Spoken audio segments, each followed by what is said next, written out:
Olá, estamos iniciando mais uma edição do Consumidor em Pauta, um programa com a realização da TVE, um espaço totalmente dedicado para que você, telespectador e telespectadora, envie suas dúvidas e questionamentos ligados à área do direito do consumidor, do direito do trabalho, do direito comercial, do direito tributário, do direito de família e sucessões, do direito previdenciário e do direito imobiliário, que hoje estará sendo a pauta do nosso programa, recebendo aqui o Dr. Daniel Scalona para responder às dúvidas e questionamentos que foram enviadas para o nosso WhatsApp 51985946773 ou então foram enviadas para o nosso e-mail consumidorempauta@tve.com.br. Seja bem-vindo mais uma vez, doutor Daniel. Muito obrigado, Gil. É um prazer imenso estar aqui na nossa TVE, a nossa TV dos Gaúchos, né? Respondendo as perguntas dos nossos telespectadores. É uma honra estar aqui sempre. A primeira questão foi enviada pelo nosso telespectador Marco de Osório. Ele diz: sou leigo no assunto e vejo vocês frequentemente falando em posse e propriedade. Ele pergunta: qual a diferença entre posse e propriedade? Então, Marco, posse, como o próprio nome diz, vem de possuir, né? Então, portanto, você tem a coisa, mas muitas vezes pode não ser o proprietário, né? Pode não ter a propriedade. Então, a posse é o exercício de fato sobre um determinado bem, ou seja, você está ali, mora ali, usa, goza, usufrui deste bem como se dono fosse, né? Porém não o é porque não tem o documento que dá direito à propriedade, ou seja, uma escritura, uma promessa de compra e venda, né, muitas vezes. Então essa é a distinção. A propriedade é o fato de você poder transferir o domínio pleno sobre este imóvel para si. Então, essa é a distinção entre posse e propriedade. Você pode ter a posse e não ter a propriedade. Pode ter a propriedade e não ter a posse do bem, porque ele está em mãos de terceiros. Isso, então, assim, numa linguagem mais compreensível para mim, leigo, não é para o nosso telespectador, e a sua explicação foi clara. Mas eu, por exemplo, compro um imóvel e não registrei oficialmente ele no cartório, então eu tenho a posse, mas não tenho a propriedade. Isso. Exatamente, basicamente isso. Você tem o exercício, o domínio pleno, o exercício pleno de uso e gozo daquele imóvel, mas não transferiu lá no álbum imobiliário, não tem a propriedade. Não tem a propriedade, está certo. Isso. A próxima questão foi enviada pelo nosso telespectador Antônio, de Gravataí. Qual a diferença, também mais uma pergunta na linha de esclarecimento, doutor Daniel, qual a diferença entre contrato de compra e venda e escritura pública? Qual deles é o mais importante? Pergunta o Antônio. Então, Antônio, primeiro, contrato de compra e venda, em se tratando de bem imóvel, ele não existe. Vamos deixar bem claro isso para o nosso telespectador. Contrato de compra e venda, não. A compra e venda de bens imóveis, ela só é efetivada através da escritura pública, que é o único documento hábil para que a pessoa possa transferir o domínio, transferir a propriedade deste imóvel lá no local onde o imóvel tem o seu registro de nascimento registrado, averbado. Então, é o registro de imóveis. O único documento hábil para a transferência da propriedade, como a gente respondeu na pergunta anterior, é a escritura pública de compra e venda. Contrato de compra e venda não existe, tecnicamente ele não existe. O contrato de compra e venda de imóvel, ele é chamado de contrato particular de promessa ou de compromisso de compra e venda. Então, é um documento preliminar à formação da escritura pública, e ele é válido por um determinado período, E ele pode ser levado a registro? Pode, mas ele não transfere a propriedade. Ele fica lá no álbum imobiliário, Gil, registrado como que aquele imóvel foi prometido vender para o Gil. Mas ele não transfere a propriedade. Então, ele registra que houve aquela transação entre as partes, mas ele não transfere a propriedade. O único documento que transfere a propriedade é a escritura pública, daí a importância e o valor em relação ao contrato, né? A importância da escritura pública de compra e venda. O próximo questionamento é um relato do nosso telespectador Jeremias, de Porto Alegre, e ele faz um relato e pede a sua orientação, doutor Daniel. Ele diz: comprei um imóvel de um amigo que não podia mais pagar a prestação da Caixa. Fiz contrato em cartório e pago todos os meses o boleto em nome dele. Gostaria de saber quando posso considerar que o imóvel é meu. Quando me tornarei de fato dono deste imóvel? Mais ainda, ele pergunta, corro risco com esse contrato que fiz? Bom, mais ou menos a complementação da pergunta que a gente respondeu anteriormente, né? Então, o nosso telespectador, quando é que eu serei dono deste imóvel? Quando efetivamente houver a transmissão da propriedade, transmissão do domínio pleno sobre o imóvel no algo imobiliário, né? Então, isso vai acontecer quando? Quando você quitar o financiamento que você está pagando em nome desse seu amigo que você comprou, né? E receber dele a outorga da escritura. Depois que o agente financeiro liberar o gravame sobre o imóvel, ele então lhe dará poderes ou através de procuração, ou outorgará a você uma escritura pública de compra e venda, e esta escritura levada a registro transformará você efetivamente em dono do imóvel. Até então, você tem uma expectativa de transferência, né? E aí você pergunta também quanto aos riscos deste negócio, sim, né? Os contrato que ele fez. Sim.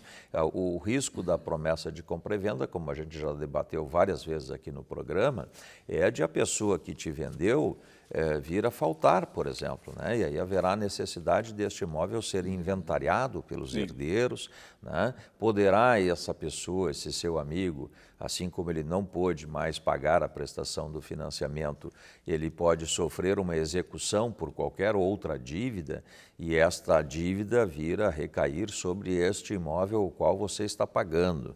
Então veja que existe um risco, Sim, o risco é alto. Alto, né, de você manter essa relação. A orientação que a gente passaria seria de que você procure o agente financeiro, transfira o financiamento para o seu nome e aí o contrato firmado com o agente financeiro tem força de escritura. Haverá transferência da propriedade no registro de imóveis e aí você fica tranquilo. Segue pagando, porém em seu nome. Essa é a orientação que a gente passa. Duas questões aqui que não estão no contexto da pergunta do telespectador. A primeira seria o seguinte: existe a possibilidade do risco no caso da propriedade que ele está pagando em nome do amigo? Em que caso, por exemplo, só em caso tributário? E a outra questão, só, doutor Daniel? Não apenas em casos em dívidas tributárias. Supondo que essa pessoa que vendeu para ele seja um empresário, por exemplo, né? Pode lá sofrer uma execução trabalhista, né? E, naturalmente, esse credor trabalhista vai buscar nos bens do sócio da empresa, se a empresa não possuir bens, a garantia da sua execução. Chegará neste imóvel. Vamos supor que essa pessoa que te vendeu adquira, efetue uma outra transação de endividamento, né? Vamos lá, comprou um bem, determinado bem, não conseguiu pagar, sofreu a execução, e essa execução pode, né, ou ficou devendo no banco, por exemplo, né, o agente financeiro poderá buscar, sim, neste imóvel que está gravado em nome dessa pessoa de quem você comprou, buscar a garantia da execução. Então, não é só débito fiscal, não. Tá. E, obviamente, também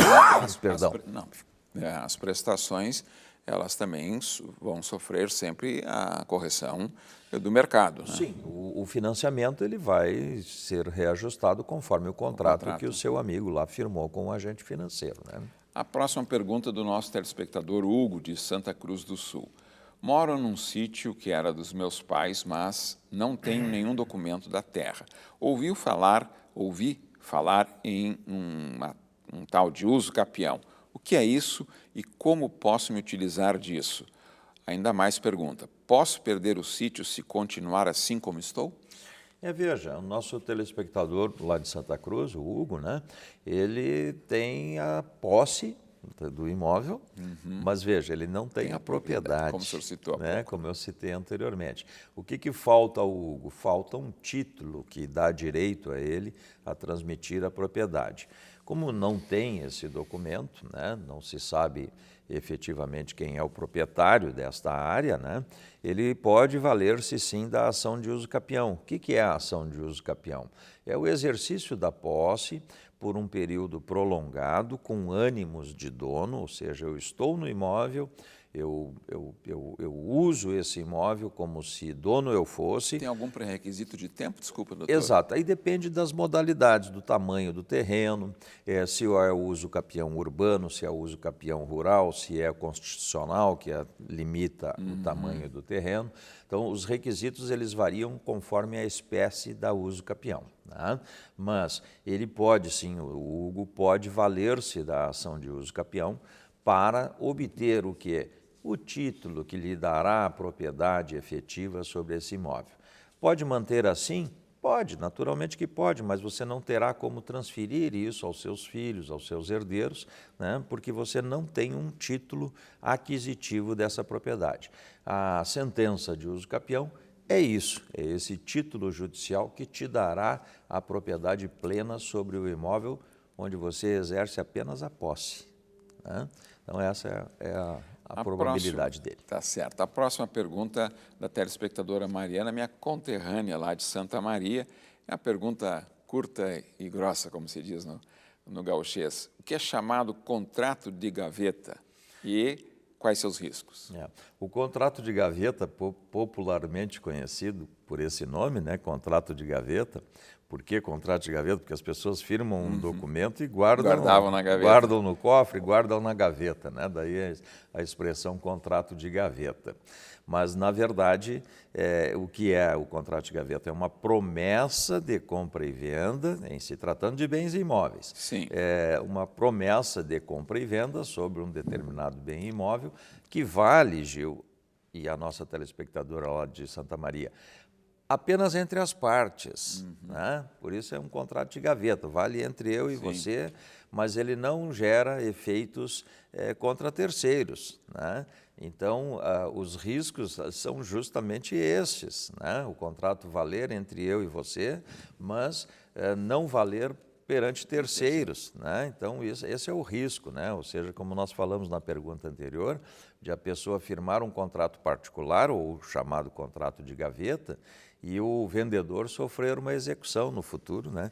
E a pessoa que adquiriu de boa fé ter que responder muitas vezes por essas execuções sem ter culpa, né? Sem ter dado motivo, né? Então, o contrato de gaveta é isso, é aquele documento particular que vale apenas entre as partes. Perfeito. Consumidor em Pauta vai para um breve intervalo e já voltamos tratando do direito imobiliário, recebendo aqui o doutor Daniel Scalona. Nos aguarde.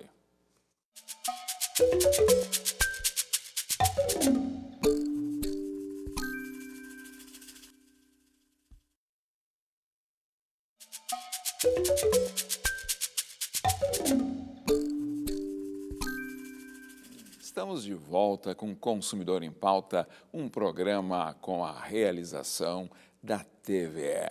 Nesse programa, um grupo de profissionais da área técnica, da área de produção do jornalismo, se dedicam, junto com os nossos convidados, para oferecer respostas às dúvidas e questionamentos ligados às mais variadas áreas do direito, não apenas do direito do consumidor, do direito do trabalho, do direito comercial, do direito de família e sucessões, do direito previdenciário.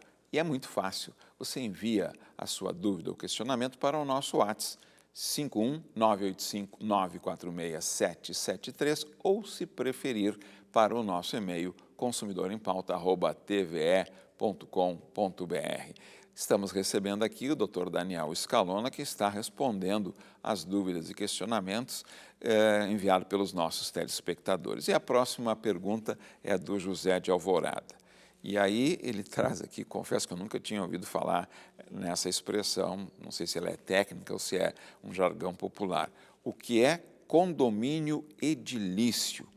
Como sei se o prédio onde moro é um condomínio edilício? E mais, como deve ser a administração de um condomínio?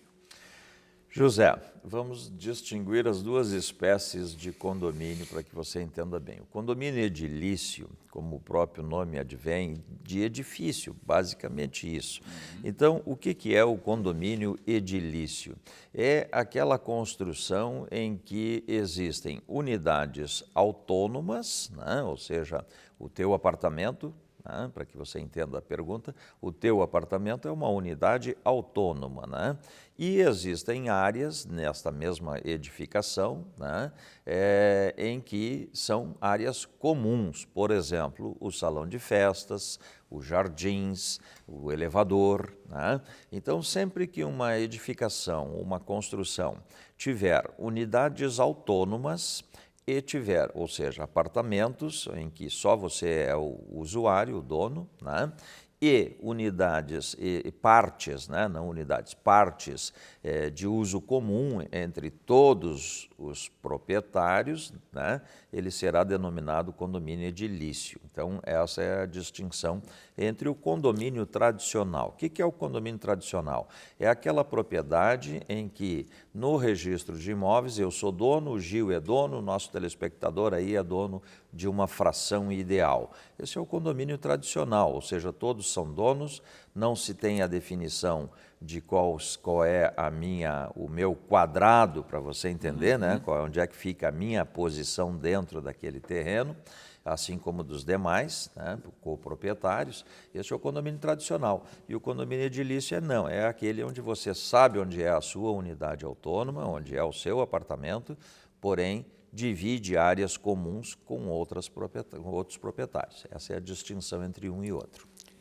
Doutor Daniel, no programa de hoje nós estamos respondendo aí vários questionamentos e principalmente diferença entre conceitos, definições ou realidades, né?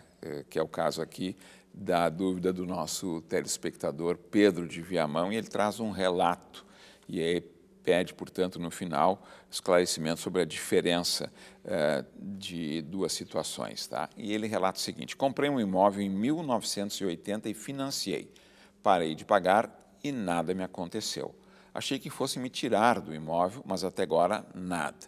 Um vizinho dele, relata ele, né, me disse que é porque o imóvel é hipotecado e não alienado.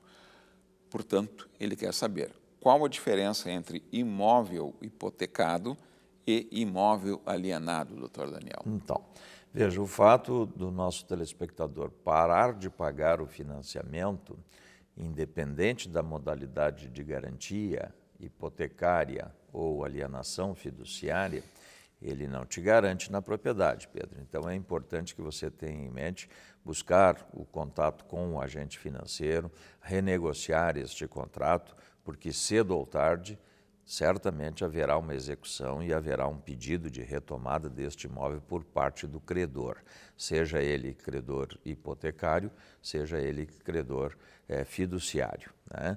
A distinção entre um instituto e outro, né? Na alienação fiduciária, quando a gente adquire um imóvel com alienação, financiamento, com a espécie de garantia de alienação fiduciária, a propriedade deste imóvel é do agente financeiro. Tá? Então, a gente exerce a posse, a pessoa exerce a posse do imóvel como se dono fosse, mas então a posse direta sobre o imóvel é do financiador, né, do mutuário, e a propriedade é do banco. Tá? Então, o que acontece? Em sendo assim, na hipótese de falta de pagamento, o banco poderá extrajudicialmente, veja, não há necessidade nem de ingressar com ação judicial, né? O banco poderá extrajudicialmente notificar o devedor e retomar este imóvel, né? Retomar este imóvel mediante simples notificação via cartório. Essa é a alienação fiduciária. Na hipoteca, não. Na hipoteca, o proprietário é o mutuário. Tá certo. Né? E o banco tem aquele imóvel apenas como garantia do financiamento. Então, nessa hipótese, o banco terá de ajuizar uma ação de execução daquela hipoteca para, depois de obter a sentença definitiva sobre essa execução, aí sim requerer a desocupação e a retomada do imóvel. Então, a diferença é essa, o seu vizinho tem razão. Muitas vezes o contrato, por ser garantido por hipoteca, ele tende a demorar mais. Talvez por isso que você ainda não tenha sentido os efeitos desse endividamento. Essa é a distinção. A próxima pergunta foi enviada pela telespectadora Luciana de Canoas, que faz um relato que nós, antes de iniciar aqui o teu relato, agradecemos profundamente pela sua manifestação aqui, pelo prestígio da tua audiência e registro, Luciana. E ela diz: sou estudante de Direito e assisto o programa com frequência em busca de conhecimento. Mérito aí dos nossos convidados que trazem esclarecimentos às dúvidas e questionamentos. E ela diz muito, né, registra, que aprende muito com os entrevistados. Às vezes até levo as respostas para discutir com os colegas de turma. Que bacana isso, não? Olha só. Mas, além de responder dúvidas, ainda gera conteúdo para a nossa telespectadora aqui levar na sua aula lá do curso de Direito. Tá? Mas ela tem uma dúvida, doutor Daniel, e gostaria de esclarecer essa dúvida. O que é a adjudicação compulsória e quando pode ser requerida? Então, primeiro, vamos responder aos agradecimentos aí da nossa telespectadora, né? O mérito não é nosso aqui, o mérito é da direção da nossa TVE, que organiza a produção deste programa, os técnicos que aqui produzem e que oportunizam que nós, advogados, estejamos aqui respondendo às perguntas de vocês e contribuindo com a sociedade. Então, a importância deste programa e o mérito deve ser dedicado, de fato, à direção da TVE, porque mantém, né, através da Secretaria de Comunicação, mantém este programa no ar. Então, a importância é essa, né? Fico feliz que esses assuntos acabem sendo levados ao meio acadêmico, né? O ambiente é propício para isso, e eu vou tentar te explicar o que é a adjudicação compulsória. A adjudicação compulsória é a ação pela qual a pessoa que não consegue obter a escritura de compra e venda, então ele tem lá uma promessa de compra e venda, quitou, pagou, né? E na hora H, como a gente diz, o vendedor deixou de outorgar a escritura ou não quer outorgar a escritura e muitas vezes até exige alguma coisa para outorgar uma obrigação que deveria ser cumprida espontaneamente, né? Então ela tem o direito de ação, da ação de adjudicação, né? Que a partir de 2002 pode ser feita também extrajudicialmente, via cartório, né? Então, a nossa telespectadora, a diferença, a ação de adjudicação é isso, é a ação pela qual a pessoa que tem direito a obter uma escritura e não consegue, por qualquer motivo, recorre ao Poder Judiciário para obter, então, o suprimento dessa outorga, dessa escritura, né? Essa é a distinção. A próxima questão foi enviada por um telespectador que optou por não se identificar e é a última questão. É um relato grande, mas precisamos responder. Conto com a sua precisão de sempre, doutor. Ele relata: eu presto serviço para o condomínio onde moro só nos finais de semana, quando tem festa no salão de festas. Não tenho contrato, mas faço um recibo e envio para a imobiliária fazer o pagamento por Pix. Sempre deu tudo certo até pouco tempo. Em setembro, para meu espanto, a funcionária da imobiliária, mal educada, por sinal, disse que o condomínio está no negativo, mesmo com muitos moradores pagando em dia. O saldo do salão de festas está positivo. Até agora não me pagaram nem fizeram uma proposta para abater no condomínio, por exemplo. A meu ver, é uma apropriação indébita em má-fé. O que posso fazer em relação a essa situação? Conto com a sua rapidez e precisão, porque é a última pergunta, mas muito importante. Bom, aqui, o nosso essa seria uma telespectador. pergunta, tecnicamente, o doutor Marcelo Amegliato, nosso especialista no direito do trabalho, né, responder, porque aparentemente ela está prestando trabalho, prestando serviços a este condomínio, sem nenhum registro, sem nenhuma documentação formal quanto à relação de emprego dela com o condomínio. Essa é uma decisão, de fato, o condomínio tem razão, porque o prestador de serviço para o condomínio deve emitir uma nota fiscal. Né? Ele não pode ser um prestador de serviço pessoa física, o recibo hoje já não vale mais nessa relação. Né? Mas deve sim procurar o síndico e tentar resolver essa situação com o síndico, talvez efetuando o pagamento de alguma nota que você apresente, enfim, né, para que o condomínio também tenha legitimidade, legalidade dessa transação aí, e não assim um pagamento via recibo, né?